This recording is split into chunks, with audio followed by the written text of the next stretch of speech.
The Colours That Blind, Chapter 9. Anne Boyer's story, 16th of March 1975. When I saw him standing there in the pouring rain, my stomach caught a whirlwind. It felt as though my brain had completely forgotten to remember him. It was like seeing the dead. "Tandy, you're back?" I wanted to scream at him when he said it. I wanted to run as fast as I could, to cry. All I thought was, I wasn't the one who left. Bass Rogers struggled to get out of the car.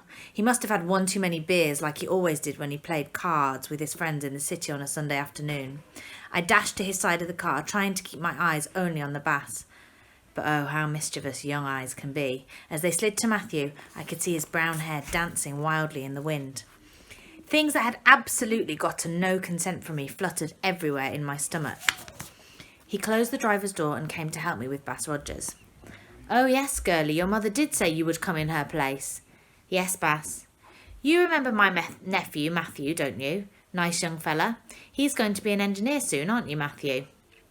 Bass Rogers seemed cheerful. He must have won at his game of cards, and the alcohol had definitely sent some joy his way. His eyes darted between Matthew and me as if he already knew we were hiding something. I nodded back at him, this time making sure to keep my eyes where they should be. It reminded me of when we were younger. Am I had actually raised Matthew while the missus supervised.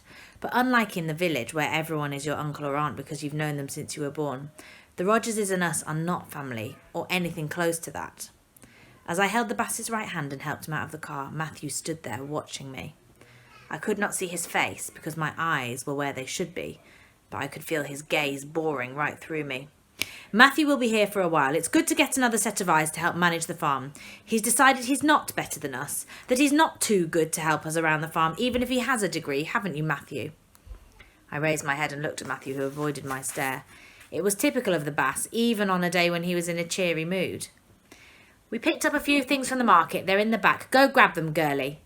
"Yes, Bass," I nodded, and as soon as the Bass was standing, I dashed to the back of the truck. The wind had grown stronger and the rain was starting to spit harder. Bass Rogers had bought 2 sacks of rice and what I suspected was meat neatly wrapped in newspapers. Oh, the smell of meat. I don't know when I last ate meat. With the war and everything, it is truly a luxury. I held the back door with the weight of my back, fighting the rain as it recklessly poured down on me, and then the thought came charging at me as though it had been catapulted. My hair! It would most definitely shrink now. Showers of water flooded through it, flowing past my face into my very wet dress. "I didn't know you were back. I wanted to write." The air thickened. I gasped as the rain poured past my nose. "You're really not going to talk to me, Tandy?" "Not that I don't understand, because I do.